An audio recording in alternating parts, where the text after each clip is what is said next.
about 3.5 years ago that I found myself in, probably fair to say, the darkest season of my life. And I was trying to think, as I was sort of prepping for this message, like, was there a moment that would almost be like a culmination of that season, like one moment that I could point to and say, that's kind of all of it wrapped into a nutshell. And I think it's this. See, there was one night in particular, it was probably maybe 1 a.m. And see, there was this new development that had gone up across the street from the house I was living in at the time. And they just finished the road that was sort of weaved through that development. And it was so new, like it was done, but it was so new that they'd barricaded off the ends. Cars weren't allowed to drive on it yet. But that night, I found myself sort of wander across the street. Like I said, it's maybe 1 a.m. I'd had a couple glasses of red wine. Don't judge me, Bible Belt people. And there I am, laying on my back, staring up at the starlit sky, listening to some sort of depressing music on my iPhone laying on the pavement next to me, and I'm smoking cigarettes. Again, don't judge me, okay? It was a dark time. And side note, by the way, just so you know how awkward, it's awkward being the mega pastor in town and standing in line at a gas station to buy cigarettes, hoping that no one from your church is in there, but times were dark. I don't smoke. But I do remember that night just sort of taking these deep drags on some Camel Crush, and the haze of the smoke sort of sitting between the stars and me. And I remember asking God in that moment, like, God, what in the world? Like, why is this happening to me? What is going on? I don't understand. And here's what's interesting. Like, if you were to ask people in the town that I live in, if you were to ask people, like what's going on in Ryan's life, most people say, man, things are good for that dude, right? I mean, at the time, the church that I pastor had just been named as one of the fastest growing churches in the country. That's pretty cool, right? And people saw my cute kids and the pictures I'd post online, and they'd be like, oh, that's good. But what they didn't know is behind the scenes, my then wife and I had just decided that our marriage was going to be ending. And what they didn't know as I laid there that night on the pavement is the weight that I was sort of carrying on my shoulders was this weight of like, what does this mean? Like, my family's never going to look the same.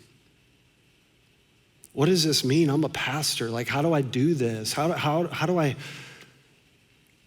stay in ministry? And again, if there's one word that I would attach to the thing that I was feeling that night, if there's one word that I would attach to the thing that was sort of resonating in that season of my life, it would be this: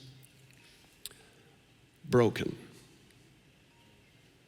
I felt broken. You ever been there? Again, maybe not laying on a pavement very melodramatically with Bon Iver playing on your phone next to you as you smoke cigarettes. Maybe not that.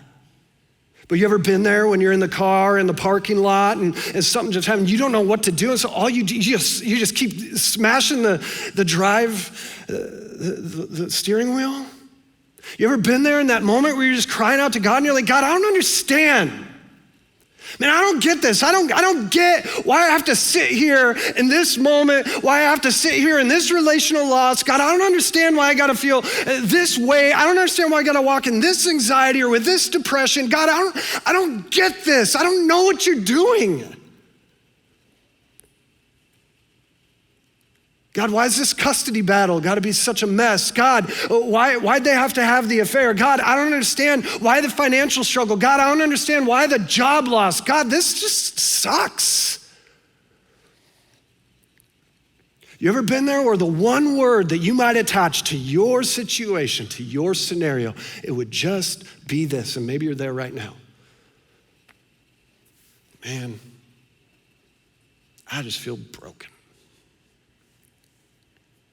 That's a heavy way to start a sermon. That's pretty heavy, right?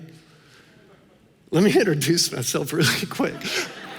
My name's Ryan, and I am a pastor from Canton, Ohio, and I feel like really, truly honored to be the pastor at the church that I am because they didn't fire me when I went through a divorce, and that was a joke. But no, I feel really, truly honored to be a part of the church that I am a part of, and equally, I feel really honored to be here with you guys this weekend. Man, I've heard so many amazing things about hope and so many amazing things about the things that you're doing in your community and the amazing things that you're doing just for the gospel, and that is absolutely amazing. And so again, I'm really excited to be here. And if I'm not like a pastor who typically like puts a lot of time and effort into titling sermons necessarily, but if I were to title this sermon, I think we would call it this. We'd call it God of the Broken. I think that would be it. And I think maybe a good place to start this message would actually be with this. Have you ever noticed this? Like one of my favorite things about Jesus, and that's a really loaded statement because there are a lot of amazing things about Jesus, but one of my favorite things about Jesus, again, have you noticed this, is that he has this propensity towards brokenness, right?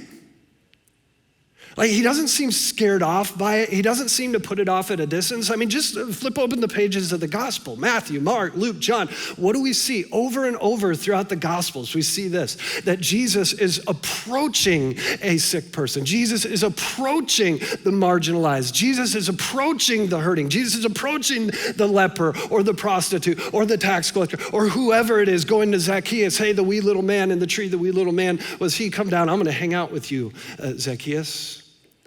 He ate with sinners. This is who Jesus was. He just had this propensity, this thing where he was like drawn towards it. And I think this is significant for us because I think sometimes when we're going through these really dark seasons, these really difficult seasons, I think we can forget that. See, I think there are examples all through Scripture. I'll just give just a few, and then we're going to get into the text here in just a minute. But I was thinking about like who Jesus' best friends were, right? Like again, like James and John. Like let's just look at some of his disciples. James and John. James and John were two of Jesus' disciples. They were fishermen. Right, so here's what this means. They also had a really cool nickname, the Sons of Thunder, which if you ever want to come up with like a wrestling duo name, like that's it, you know what I mean? And so the Sons of Thunder, James and John, they're fishermen. Here's what this means, the fact that they're fishermen. This means at some point, see, the religious sort of schooling system would mean they were brought up, taught, educated in synagogues, and then there were these different phases, and at some point in their educational process or system, a rabbi or someone working in the synagogue sort of pulled them aside and said, hey, we don't think you have what it takes to go to the next level. And so why don't you just go do what your daddy does, go be a fisherman, okay? Go take on that trade. And that's what they did.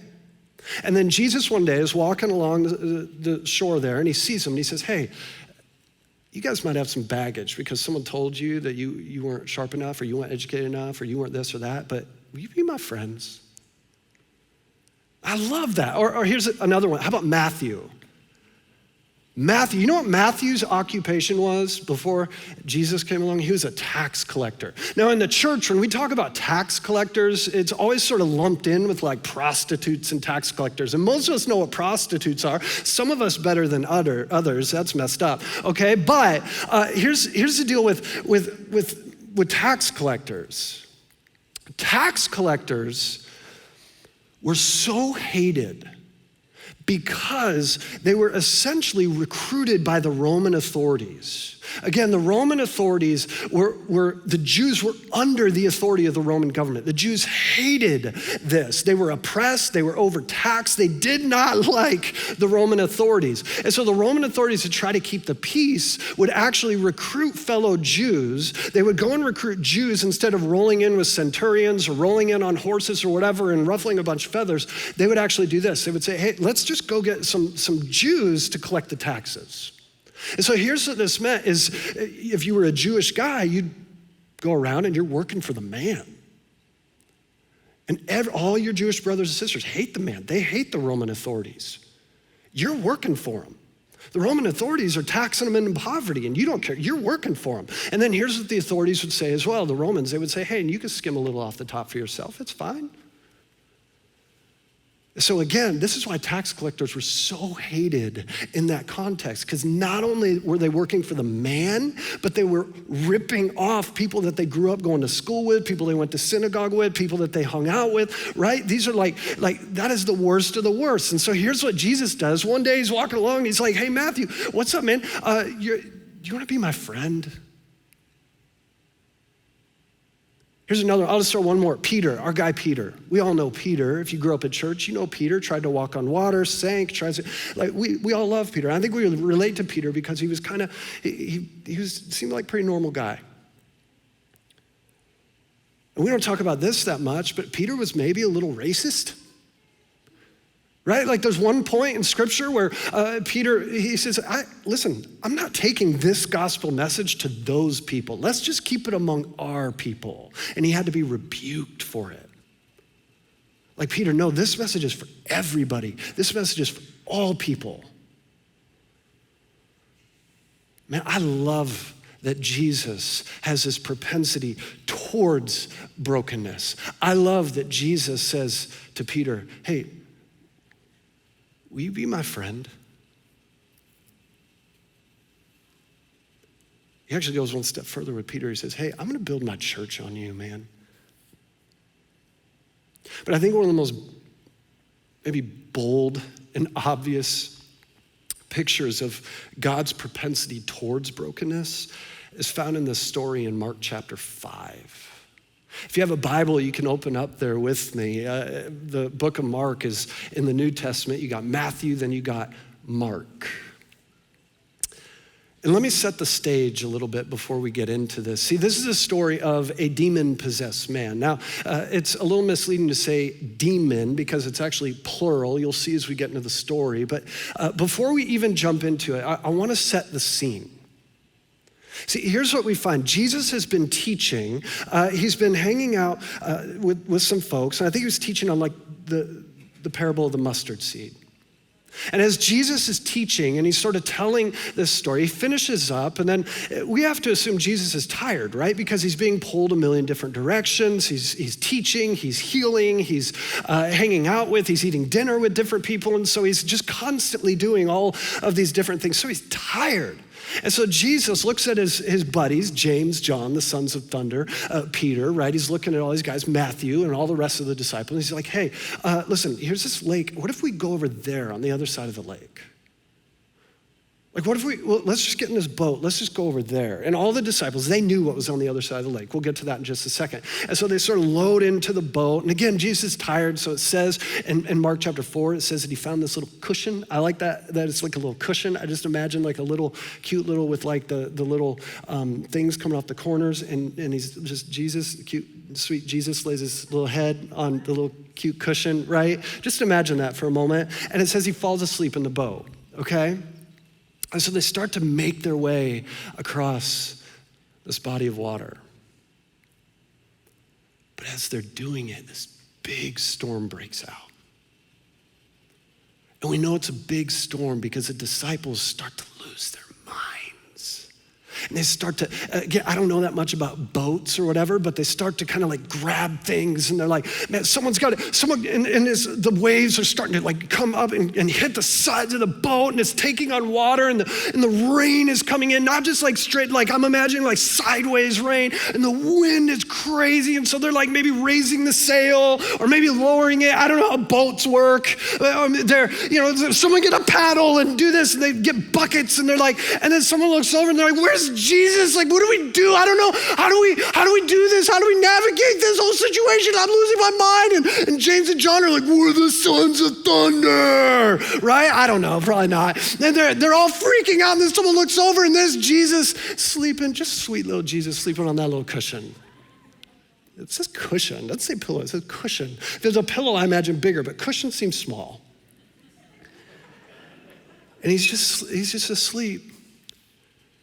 And then someone comes to him, someone comes to him and they wake and they start shaking him. They're like, Jesus, what are you doing? We're gonna drown. And I just imagine he sort of gets up. He's like, oh my gosh, all right. Stop. And it says immediately the wind stopped, immediately the rain stops. Now here's what the coloring books will say. Here's what the paintings will look like, is that at that moment the sun came out, rays of sunlight, beautiful day. We don't know, but let's say that wasn't the case. Yes, the storm stops, they're safe, everything's fine.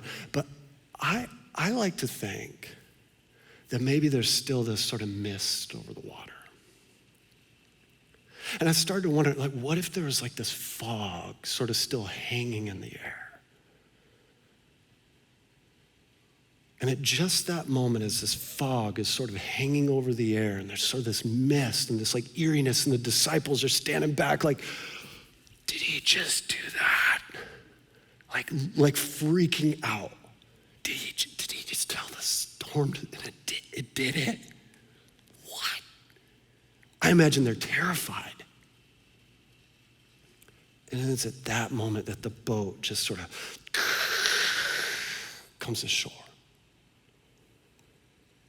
And no one's talking, and the disciples and James and John and Matthew, the tax collector, and Peter get out of the boat, and they're like not talking, right? They're just, this is nuts. And then in that moment, this is what we're gonna walk into. Imagine how they're feeling in that moment. And then out of the fog comes some crazy dude with shackles on his wrist, cuts on his arm, demon possessed. Guys got a picture painted? This is like Stephen King stuff. Mark 5. We're gonna read a little bit. I'm gonna stop and talk about it. We'll read a little bit, stop and talk about it, read a little bit, and you'll get the point. Verse 1, it says this: they went across the lake to the region of the Gerasenes. So let's stop and talk about it. Gerasenes. This is a region that is Gentile, meaning this, non-Jewish. Jesus is Jewish, his followers are Jewish, his disciples are Jewish. Jesus is a rabbi. His ministry up until this point has been to Jews. This is a significant moment in Jesus' ministry. He has intentionally gone out of his way. He has crossed this lake. He has gone through this storm, risked the lives of his disciples to do what? To go to a group that he's not supposed to. With a message of hope and love. This is a pivotal moment in the ministry of Jesus. He's saying this thing, this salvation thing, is for everybody. Let's keep going. Verse 2, when Jesus got out of the boat, a man with an impure spirit came from the tombs to meet him. This man lived in the tombs, and no one could bind him anymore, not even with a chain. For he had often been chained hand and foot, but he tore the chains apart and broke the irons on his feet. No one was strong enough to subdue him. Night and day among the tombs and in the hills, he would cry out and cut himself with stones. So what's happening here? So here's what we find, a couple things. Why is this dude walking around with chains on his hands and on his feet, and what's going on? So he's got issues, okay? People know there's something up with this dude. He's kind of psychotic. And so there are two reasons that they would chain him. Number one, the townspeople chained him up because they probably wanted to protect themselves, but also they were probably trying to protect him. But this guy was filled with such a supernatural strength, which as we'll continue on in the story, we'll see that it's a demonic possession. He's filled with such supernatural strength that he's breaking these chains, just like Incredible Hulk, just breaking these chains. And so he eventually, they're like, hey, we don't know where to put this guy, or maybe he went out there by himself, but he finds himself now on the outskirts of town. This is where you would put a cemetery. This is where you would put a graveyard. And he's actually living in tombs. See, what they would do is they'd have these hillsides and they would dig into the hillside, as that's how they would create these tombs. So he's actually like living in them. Like I said, this is like really weird stuff. Verse 6, it says, when he saw Jesus from a distance, he ran and fell on his knees in front of him. So here's again how I imagine this playing out. I think that this demon-possessed man probably had a way that he went about things. I think these demons that reside in him, they want to mess with this guy. He's like their toy. Okay, so they want to elongate it and just have as much fun as they can. And so they've been sort of interrupted by people in the community that try to chain them up. They've been interrupted by people who try to sort of squelch their fun. And so I think that these demons probably have a strategy when it comes to how they deal with people who try to stop that. And I think the strategy is probably, we're just going to freak them out. Right? And so here's this demon-possessed man. They see someone coming from a distance in the fog. Maybe they heard it, the guy talking to the storm or whatever. I don't know. But they approach Jesus as they run towards Jesus. I think maybe these demons didn't know who they were running towards. I think they were just trying to do what they're trying to do. Like what they've always done is just scare this guy away, scare these men away. And I just imagine they run towards him. And I imagine in that moment, James and John, the sons of thunder, are like, what? No, we're done. We're done. We did the storm. Dude's running at us. Let's get back in the boat. Jesus, let's go. This is silly. And it's at this moment that the demons realize who's in front of them. And I wonder if it's in that moment that they're just like, just doing the thing, and then just, what? No, fall to their knees. Whoops.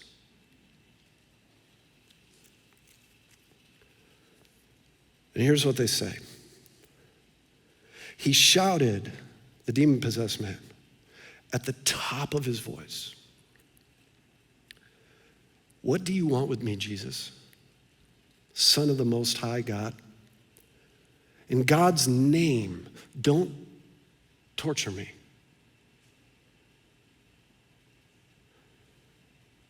So again, a couple things here. The first is this. In this sort of spiritual sort of moment, there's significance to the establishing and the knowing someone's name. And what the demons are trying to do here is they're trying to get authority over Jesus. And if they can establish, if they know his name, then they can sort of direct, they can sort of speak into, but this is Jesus. This isn't just some dude. But they're trying. And they ask this question. They said, what do you want with us? And this is really significant. A more maybe literal interpretation is this, of these actual words. It's, what do we have in common? That's actually what this demon is asking Jesus. He's really saying this. He's saying, hey, wait. What do we have in common? We're not the same. You're who you are. We're who we are. How about Jesus? Here's what he's actually saying to Jesus, the demon-possessed man, the demon speaking. He's saying this, you just do your thing, let us do our thing. Just leave us alone and we'll just kind of go about, how about you just get back in the boat? And what this sort of showcases, it's like in John 10, when Jesus says these words, the evil one comes to steal and to kill and destroy. But I come to give life. And I think what this demon-possessed man, these demons inside of him are recognizing is that Jesus is coming to rescue this guy. And they're trying to figure something out. So Jesus says this, he says, come out of this man, you impure spirit. And then Jesus asked him that. Legion, he replied, for we are many. Again, there's significance here. Jesus is like, whoa, hold on a second. You think you're gonna get authority over me? You're not gonna get authority over me. You're crazy. But what's your name? And this is when I think these demons are like, oh no, this isn't gonna end well. But they say something really interesting. Maybe you've heard this in other sermons or Sunday school classes before. They say this kind of really creepy thing. They say, we're legion. See, a legion in the Roman military 2,000 years ago was the largest military unit, usually made up of about 3,000 to 6,000 soldiers. And so here's what this means. I don't know if the demon's being literal here. I think he's just saying, it's not one of us in here. There's a whole bunch. But here's what just happened. Now Jesus knows his name. Now Jesus can direct something towards him, and they know it's not going to work out well for him. And so here's what they do. It says in verse 10, it says, and he begged the demons within this guy. It says, and he begged Jesus again and again not to send them out of the area, because now they know how it's going to go down. Now they know Jesus has come to bring life to this guy. So they're begging him, please don't send us out of this area. Why don't they want to be sent out of the area? Because they know there are other people that they can torment. They know they're going to be done with this guy because Jesus isn't going to have it. But they're like, just let us stay here. Let us just kind of cast us into town. It'll be fine. We just go there. And it's not going to work out. So here's what it says, verse 11, a large herd of pigs was feeding on the nearby hillside. The demons begged Jesus, send us among the pigs, allow us to go into them. And he gave them permission, and the impure spirits came out and went into the pigs. The herd, about 2,000 in number, rushed down the steep bank and into the lake and were drowned. So this is just like kind of a weird part of the story. But here's why I think Jesus he gives permission to the demons to go into the pigs. Here's why. Because I think he wanted the people there to see, and I think he wanted us to know.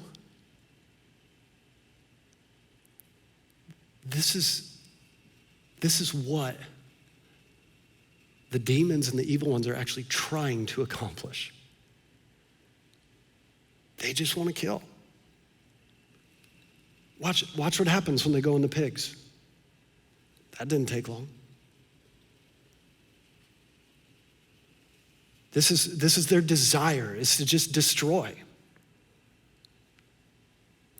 So Jesus, it says he just permits them to do it. He doesn't cast them necessarily into the pigs. He just says, okay, you can go. And they go into the pigs. Pigs go off and drown. The story ends like this. It says, those tending the pigs ran off and reported this in the town and countryside, and the people went out to see what had happened. When they came to Jesus, they saw the man who had been possessed by the legion of demons sitting there, dressed and in his right mind. And they were afraid. They're like, this is different. Those who had seen it told the people what had happened to the demon-possessed man and told about the pigs as well. Then the people began to plead with Jesus to leave their region.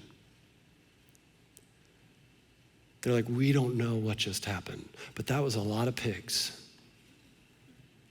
And that guy was naked and insane, and now he has clothes on. And you're freaking us out. And they begged Jesus to leave, and so he listens. It says, verse 18, as Jesus was getting into the boat, the man who had been demon-possessed begged to go with him. Jesus did not let him, but said, go home to your own people and tell them how much the Lord has done for you and how he has had mercy on you. So the man went away and began to tell in the Decapolis how much Jesus had done for him, and all the people were amazed. So again, just let me hit that last part. So this guy, his life has just been saved. It has been rescued. It has been changed, right? I mean, just completely turned upside down. And so he looks at Jesus and he says, I want to go with you. Let me do this. And here's what I think. I think Jesus, the reason he says no is because he's being told to leave, but he's like, you go in and you tell them about me. You go in and tell them how your life has changed. And what's it say in the text? It says he does just that, and the people were amazed. And so that's a lot, okay? I know that's a lot. And you're trekking with me and you're like, wow, we really, really broke that down, Ryan. But I thought we were talking about brokenness. Why this story? And here's why.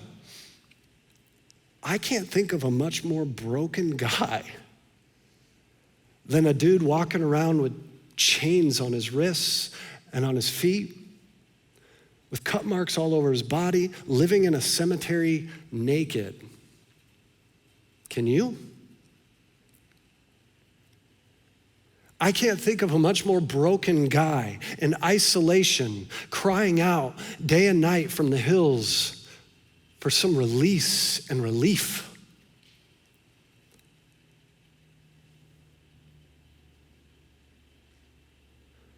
And so as I was sort of digging into this text, here's what I started to think. I started to recognize there are certain things that Jesus does in this story that I think are not only happening here in this story, but are practical in your and my life as well. 3 things, because preachers do things in 3s. Here's the first one. You ready?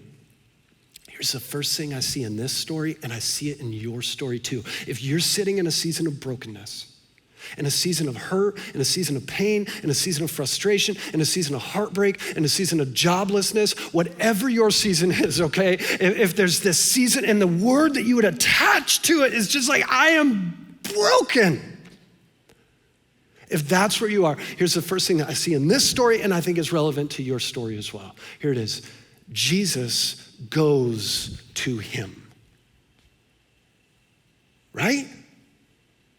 Again, let's retrace it. Jesus, teaching about a mustard seed, says, I'm tired, give me my cushion, gets on the boat, sweet little cushion, big storm, goes across the lake, they're gonna drown, everyone's freaking out, raise the sail, lower the sail, go port, star, something with a star, there's a word with a star or something, right? And they're pulling on the ropes, we're gonna die. Jesus calms the storm, rolls up on the shore, fog all around, really scared. Disciples are like, this was a mistake, Jesus, this was a mistake. Guy coming out of the fog. Jesus goes through all of that with a crazy man living in a cemetery. Jesus has a propensity towards brokenness. Jesus goes to him. Well, Ryan, what does that mean for my life? I don't know. How about this? Jesus was in paradise, in heaven. John 1 says he left heaven, he came down here, he put flesh on. I love how the Message translation says it. It says that he moved into the neighborhood. Jesus comes here, lives 30 years, a perfect life. You think Jesus wasn't tempted? Are you kidding? Jesus was tempted like crazy. I'm a single man as a pastor of a megachurch. You think there aren't girls sliding into my DM on Facebook? It's awkward. You think Jesus didn't have girls walking around in sundresses like, hey, Jesus, you a rabbi? You think he didn't have moments where the pride could be there? You think he didn't have moments where, man, we're talking about Jesus. He lived 30 years, perfect.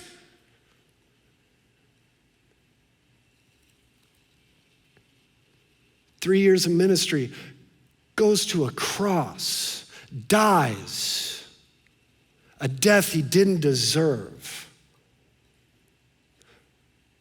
tortured, brutally beaten, dead for 1 day, 2 days, 3 days, says, I'm over it. Move the rock aside. Why'd he do that? For you, because he has a propensity towards brokenness. Jesus comes toward us. Amen? Here's the second thing I see in this story. It says, I'm sorry about the DM thing. That was a weird thing to say. I don't know why I said that. I always joke about it, and I was like, you guys don't know me.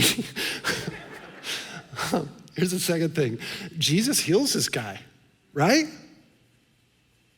Jesus heals him. Jesus has the power to heal. So not only does Jesus go to him, Jesus has the power to heal him. And again, here's what I know about you and about me and our story is that, man, I don't know what you're going through. I don't know what struggle it is. I don't know what you're trying to overcome. I don't know what anxiety or depression or heartbreak or divorce or custody battle or whatever you're going through. I don't know. I don't know you. I live in Ohio.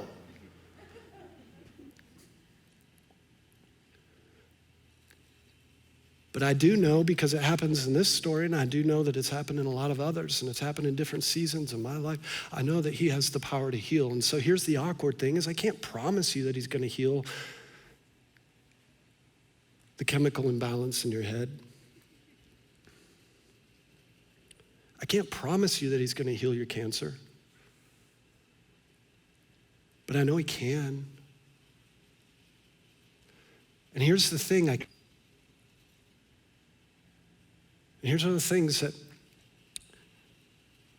I think we can find peace in. It's this, it's that even if we don't see the healing that we want, there is a promise of healing on the other side of this life where he says, I'm putting everything back together again.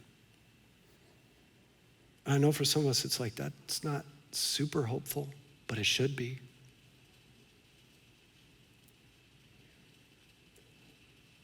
So here's the third thing. Not only does Jesus go to the man, not only does he heal the man, he uses him. That's how that story ends. He says, hey, I don't want you to come with me, but I want you to go back into town where all those people saw how psycho you were and how crazy you were and how you were naked all the time and all that stuff, and they tried to chain you up. Go back to them and put clothes on, see what happens.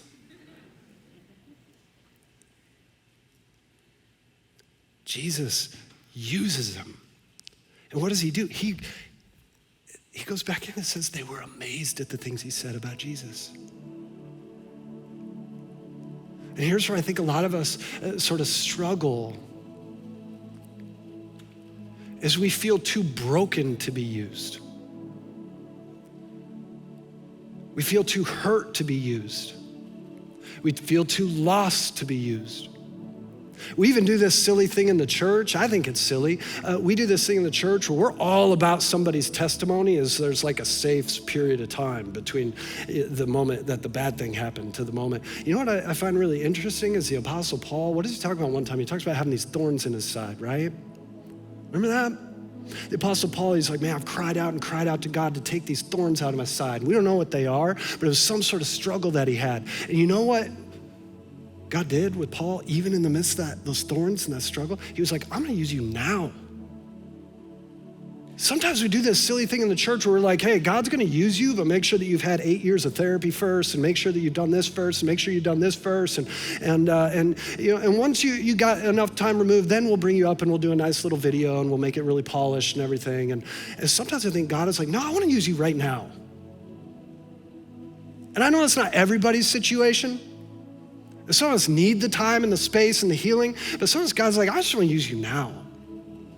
See, here's what I think. I think there's some of us that are here today, whether you're in a room or you're watching online. I think there's some of us that are here today and you're kind of like I was 3.5 years ago, and you're just sort of laying on the pavement at 1 a.m. You drank a couple glasses of wine, you're smoking cigarettes, even though you're not a pastor, but I'm a pastor. You're doing that whole thing and you're feeling sorry for yourself and you're listening to Bon Iver or maybe even Radiohead. Maybe I was that depressed, okay? And you're sitting there and you're just kind of like, I'm not getting off this pavement. I'm not getting off this pavement. I'm too broken. I'm too beat up. It's too much, too hurt. I'm just gonna lay here. I'm gonna curl up. I'm gonna get that little cushion from Jesus.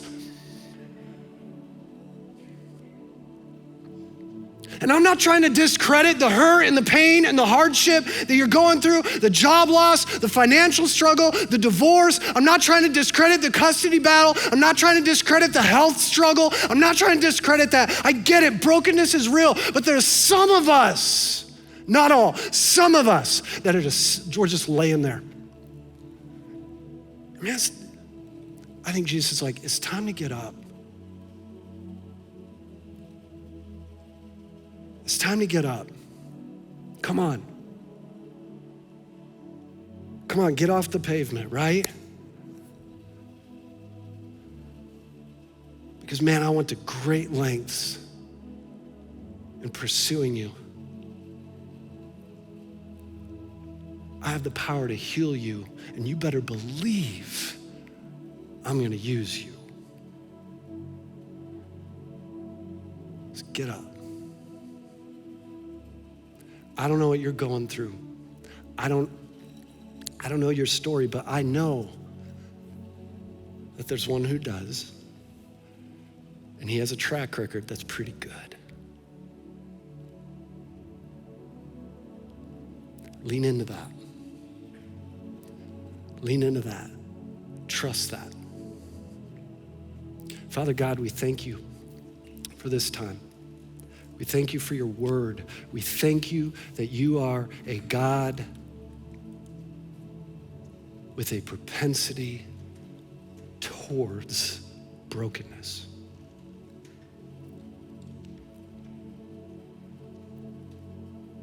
Thank you for being that type of Savior.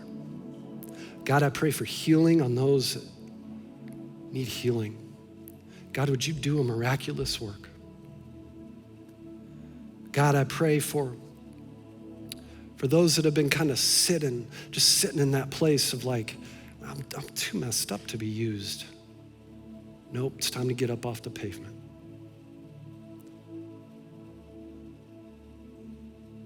We love you, Jesus. It's in your name we pray. Amen.